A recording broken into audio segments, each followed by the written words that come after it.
Assalamualaikum warahmatullahi wabarakatuh. Kembali lagi di channel Nasihat Kehidupan Misteri.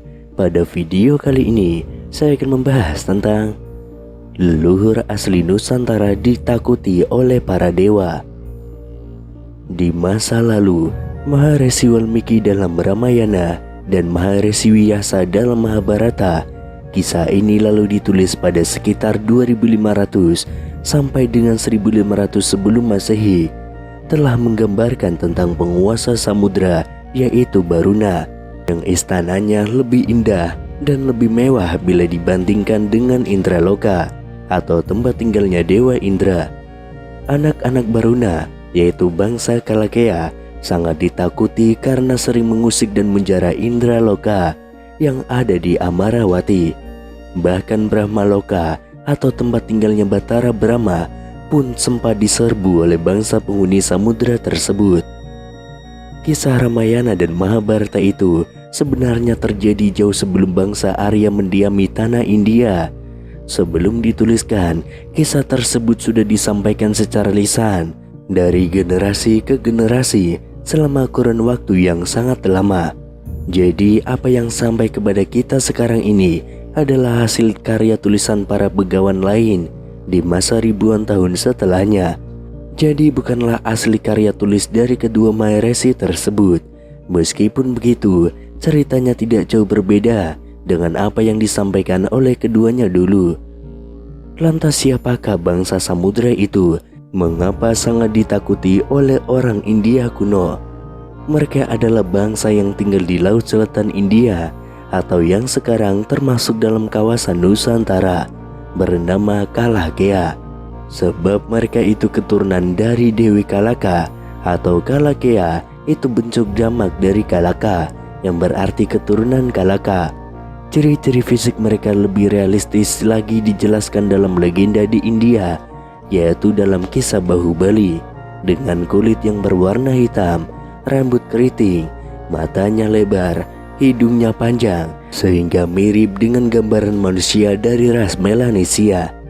Jadi Ramayana atau Mahabharata sebenarnya sudah menganggap bahwa bangsa Kalakea yang tinggal di Laut Selatan India itu adalah orang Melanesia.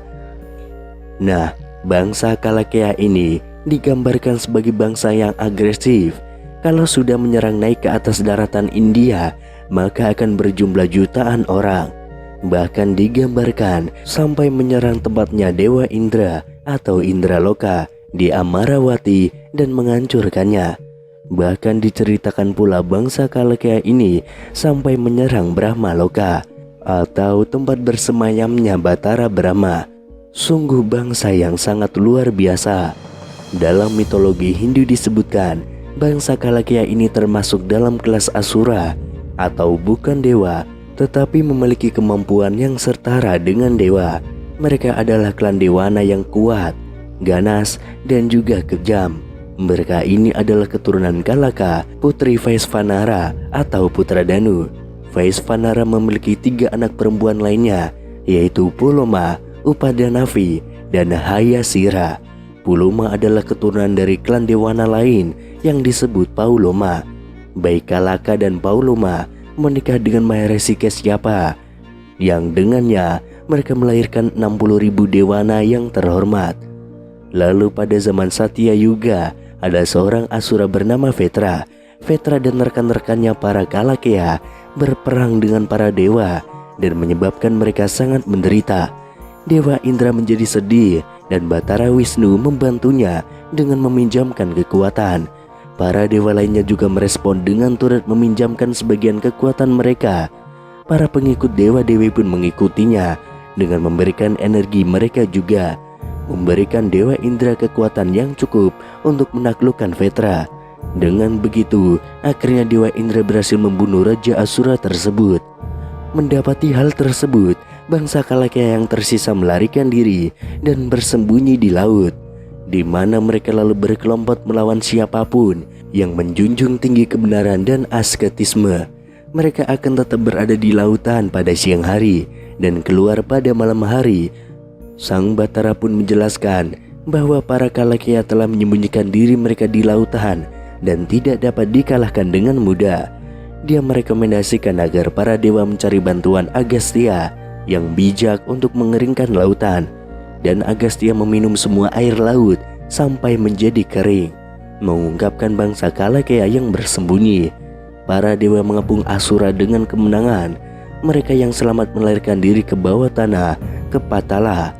Lalu setelah Kalakea dikalahkan, para dewa meminta Agastya untuk mengisi kembali samudra, yang dia jawab tidak bisa karena dia telah mencerna airnya.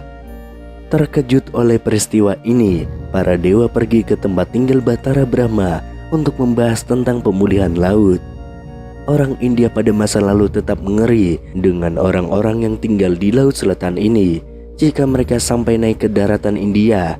Terlebih, orang India itu adalah bangsa daratan, mereka bukanlah bangsa pelaut.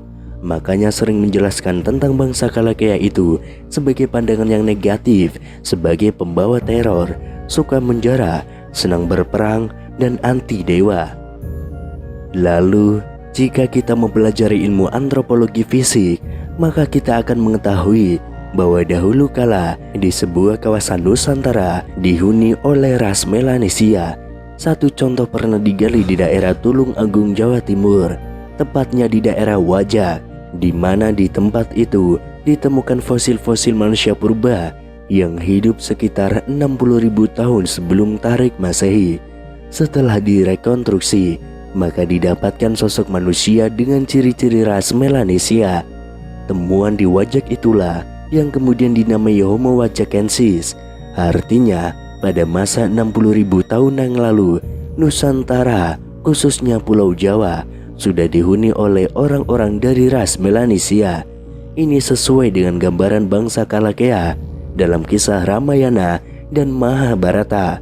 Bahkan orang Jawa yang melek sejarah leluhurnya dulu memang telah mengakui bahwa nenek moyang mereka itu berkulit hitam, mirip dengan gambaran dari ras Melanesia. Data-data mutakhir dari para ilmu ahli maritim, baik tentang Afrika, Eropa, atau Asia Tenggara, menghasilkan temuan-temuan yang sangat mengejutkan, di mana temuan itu secara jelas telah menunjukkan bahwa bangsa Indonesia atau Nusantara adalah raksasa maritim yang diakui, dijadikan acuan, bahkan sangat disegani oleh bangsa-bangsa besar seperti yang ada di Mesir, Mesopotamia, Cina, India, dan Eropa. Hal itu sudah dimulai dari sebuah tarik yang mengagumkan, yaitu lebih dari 60.000 tahun yang lalu. Maka tidak heran bila seorang arkeolog yang bernama Giorgio Bucellati menemukan wadah berisi cengkeh di rumah seorang pedagang di Terka, Eufrat Tengah, yang hidup di tahun 1700 sebelum Masehi.